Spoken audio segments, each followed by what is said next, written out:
J'attendais que ça, les amis. Ça sent bon. Enfin, une revanche. On s'est fait humilier par toute l'Europe. On a concédé un but par un goal à la toute dernière seconde. Et là, il faut qu'on se venge. Il n'y a pas d'autre choix. Et là, ça ne sera pas le même Real de Madrid. Parce que là, c'est des barrages. C'est à élimination directe. C'est pas le Real de Madrid où ils s'en foutent un peu. Nanani, ça joue comme des princesses. Enfin, j'espère. Je dis ça, mais j'espère qu'ils vont vraiment réagir. Normalement, sur le papier, le Real doit foudroyer Benfica. Il faut montrer que ben, c'était vraiment une erreur de parcours. C'était par rapport au contexte. On rappelle qu'au Real de Madrid, le contexte il est très défavorable.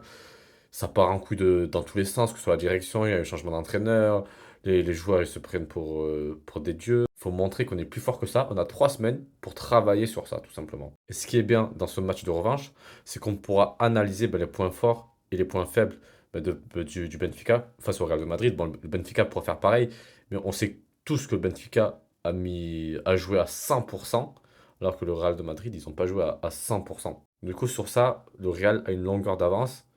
Après, à voir. Parce que le Real, le samedi, peut faire un match merveilleux, extraordinaire. Et le mardi ou le mercredi, faire juste un match honteux.